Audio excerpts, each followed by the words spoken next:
Ce mardi 14 mars, nos confrères de BFM TV ont donné des nouvelles de l'état de santé du conducteur qui a été grièvement blessé dans l'accident provoqué par Pierre Palmade, il y a un peu plus d'un mois.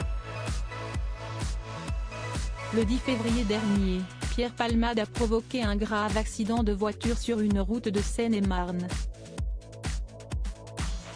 Alors qu'il conduisait sous l'emprise de la cocaïne et de médicaments, l'humoriste a percuté un véhicule arrivant en sens inverse et dans lequel se trouvait un homme de 38 ans, son fils de 6 ans et sa belle-sœur de 27 ans, qui attendaient un enfant.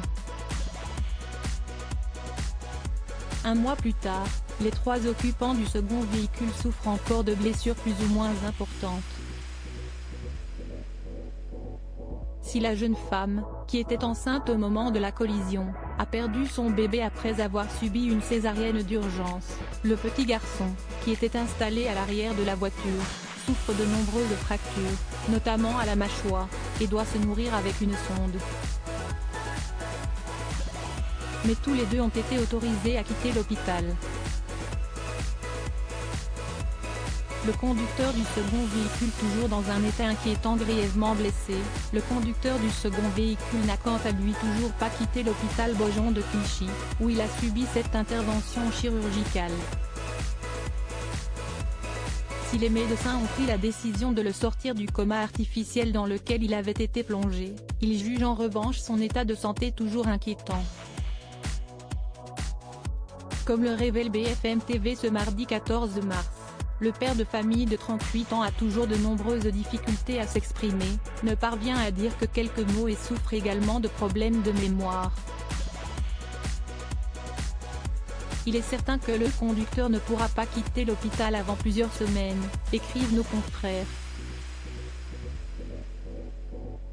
Invité sur le plateau de la chaîne d'information en continu le 26 février, Maître Mourad Batik avait d'ailleurs précisé que son client était condamné à prendre des médicaments toute sa vie. Pierre Palmade reste sous contrôle judiciaire de son côté. Pierre Palmade a été mis en examen pour homicide et blessures involontaires par conducteur ayant fait usage de produits stupéfiants.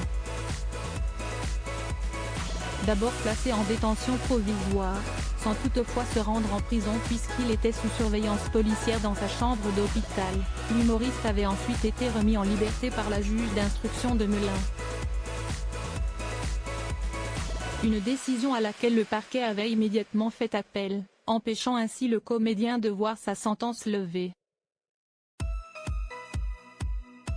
Ce mardi 14 mars. La Cour d'appel de Paris a confirmé que Pierre Palmade resterait sous contrôle judiciaire, avec interdiction de quitter l'hôpital où il est actuellement pris en charge. À lire aussi Tu vois un proche qui tombe et tu ne peux rien faire. Jean-Marie Bigard, ami de Pierre Palmade, se confie avec franchise sur l'affaire qui implique l'humoriste.